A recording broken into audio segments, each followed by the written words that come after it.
बीवी अपने शौहर का इंतखाब करे, बहैसियत शौहर किसी मर्द का इंतखाब करे, तो अंदाज और तरीक़ेकार क्या होना चाहिए? अल्लाह ने मर्दों को फरमाया फन्किहू मा ताब लकुम मिनन निसा मसना व सुलासा व रुबा फ़इन खिफ्तुम अल्ला तादिलू फवाहिदा। इस पूरी आयत पर गुफ्तगू तो नहीं होगी। अल्लाह फरमाता है उन औरतों से निकाह करो जो तुम्हें पसंद आए, जो तुम्हारे दिल को भाए, उन औरतों से निकाह करो। ये बहुत खास चीज है। हर इंसान ये चाहता है कि मेरे दिल को भाए वही मेरी शरीके हयात हो, और हर औरत की भी तमन्ना ये होती है कि जो मेरे दिल को भाए वही मेरी जिंदगी का साथी हो। लेकिन कुरान ने तो इतना कहा कि जो तुम्हें पसंद आए, जो तुम्हारे दिल को भाए, तुम उनसे निकाह करो। लेकिन अब हमने अपनी पसंद इतनी ऊंची कर ली है कि पहली बात तो जल्दी से हमें कोई भाता ही नहीं है, और इसी तरह कमोबेश यही हाल खवातीन का भी है।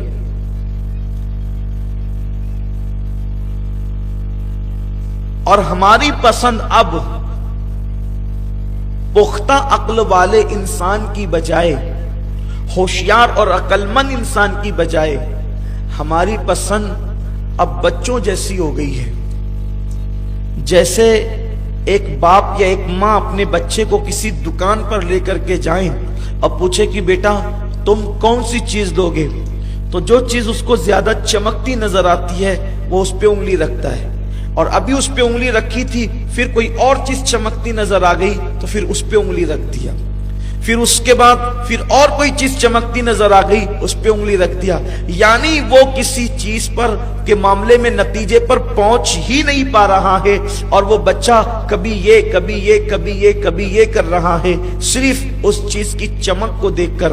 लेकिन वो उस चीज की चमक को देखने के बाद इस नतीजे पर या उसकी गहराई में वो नहीं पहुंच पा रहा है।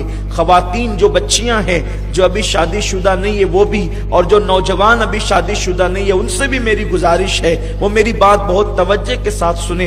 एक मिसाल के तौर पर कोई चीज ले लें आप, अगर वो चमकदार है, अगर आप उसकी गहराई के अंदर नहीं जाते हैं तो आपको नहीं पता कि ये चीज आप चंद दिन तक इस्तेमाल भी ना कर पाएंगे, कि ये टूट जाएगी, इसको पानी लगेगा तो ये खराब हो जाएगी, इसकी चमक जो है वो चंद दिनों के अंदर उड़ जाएगी। मेरे प्यारे आका सल्लल्लाहु अलैहि वसल्लम के प्यारे दीवानों, ये बच्चों की पसंद होती है कि जो चमक की बुनियाद पर किसी चीज का सिलेक्शन करते हैं। लेकिन जो बच्चे नहीं होते बल्कि पुख्ता ख्याल लोग होते हैं, दूर अंदेश लोग होते हैं, जो अच्छी तबीयत के मालिक लोग होते हैं, जो अच्छी फिक्र के मालिक लोग होते हैं, जो तजुर्बाकार होते हैं, जो खाम ख्याल नहीं होते, उनकी तबीयत ये होती है कि ये चीज मेरे काम कितनी आ सकती है।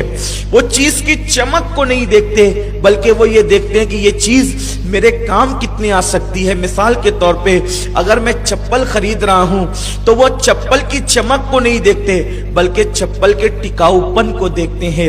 इसी तरह अगर वो कपड़ा खरीदते हैं तो कपड़े की टिकली और जर्क बर्क को नहीं देखते बल्कि वो कपड़े के टिकाऊपन को देखते हैं। इसी तरीके से वो कोई भी चीज खरीदते हैं तो वो जो है वो उसकी मजबूती को देखते हैं, उसके टिकाऊपन को देखते हैं। लेकिन आजकल के छोकरे और छोकरियां जो है वो तो चीजें भी खरीदती हैं तो चमक दमक की बुनियाद पर, और इंतखाब भी जिंदगी के साथी का करते हैं तो चमक दमक और रहन सहन की बुनियाद पर। इसलिए बेचारे चीजों के अंदर भी धोखा खा जाते हैं और जिंदगी के साथी के अंदर भी धोखा खा जाते हैं। आप देखें जो हमारे बाप दादा थे, दादा दादियां थी, वो लोग कोई चीज खरीद के लाते थे तो बहुत दिन तक के उसको इस्तेमाल कर सकते थे। ये उनकी पुख्ता ख्याली की दलील थी। आप लोग कहते हैं ना ओल्ड इज गोल्ड, पुरानी चीज बेहतर होती है, तो इसी तरह वो पुराने लोगों के तजुर्बात होते थे और उस तजुर्बात की बुनियाद पर वो चीजों को देर तक और दूर तक इस्तेमाल करते थे। लेकिन अब हमारे कपड़ों का हाल तो ये है कि 6 महीने भी नहीं बीतते और कपड़े फटने लगते हैं, इसलिए कि हमारा जो सिलेक्शन का अंदाज है, हमारा जो चुनने का अंदाज है, हमारा जो इंतखाब का अंदाज है, वही गलत हो गया है। हम अपनी चीज को कहां तक वो मकसद पूरा करेगी इस पर नजर करने की बजाय हम शो पर और चमक दमक पर नजर रखते हैं। अगर इतनी बात आपके समझ में आ गई है तो आइए अब हम अपने अस्ल उन्वान की तरफ चलते हैं।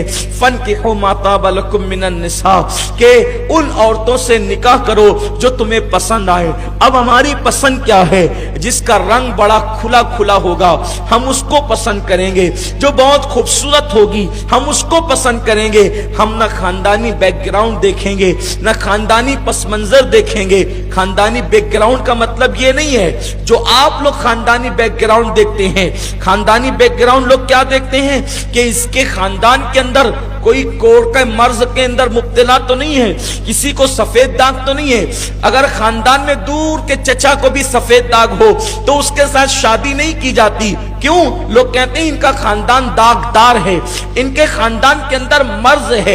मैं आपसे पूछना चाहता हूं, ये कोई जरूरी नहीं है कि अगर किसी के चचा को बीमारी हो तो उसको भी वो बीमारी हो सकती है या उसकी औलाद को भी बीमारी हो सकती है। मेरे प्यारे आका सल्लल्लाहु अलैहि वसल्लम के प्यारे दीवानों, ये जिहालत है और ये दकियानुसी सोच है कि खानदान के अंदर किसी को मर्ज है तो इसको भी मर्ज होगा। यकीनन ये बात गलत है। अच्छी तरह याद रखना, मर्ज इंसान को विरासत में नहीं मिला करता, बल्कि मर्ज इंसान को तकदीर की बुनियाद पे हुआ करता है। अच्छा, कोई खानदान आपने खूब तहकीक करके निकाला और उसके बाद अगर शादी के बाद उसको वो मर्ज हो गया तो तुम क्या करोगे? और फिर अगर अल्लाह ना करे तुमको ही वो मर्ज हो गया तो क्या करोगे? अगर तुम्हारी औलाद को हो गया तो क्या करोगे? इसलिए ये जिहालत और दकियानुसियत वाली सोच जो है हमें खत्म करनी होगी। बैकग्राउंड देखने का मतलब क्या है? खानदान देखने का मतलब क्या है? खानदान और बैकग्राउंड देखने का मतलब यह है कि वो जिसके साथ आप अपनी बेटी का बियाह कर रहे हैं, जिसको आप अपना दामाद बना रहे हैं, वो उसके घर वाले और वो नेक और दीनदार हैं या नहीं। और जिस घर से आप लड़की ला रहे हैं वो लड़की दीनदार है कि नहीं। असल चीज ये है। और आज पूरी तवज्जो 2 चीजों पे दी जाती है, एक तो माल और एक तो खूबसूरती। बस कुछ नहीं देख रहे हैं लोग, या तो मालदारी देखते हैं या तो खूबसूरती देखते हैं। लेकिन आपसे मैं पूछना चाहता हूं, खूबसूरती किसकी रही जो हमारी रह जाएगी? हुस्न किसके पास रहा जो हमारे पास रह जाए? हमने तो तारीख में पढ़ा है कि ऐसे हुस्न जमाल के परी पैकर लोग जिनके हुस्न की कस्में खाई जाती थी, उन लोगों का हाल ये हुआ कि बाद में उनके हुस्न के हसीनो जमील चमड़ियों पर जब बुढ़ापे की झुर्रियां पड़ी तो कोई उनको पूछने वाला न रहा।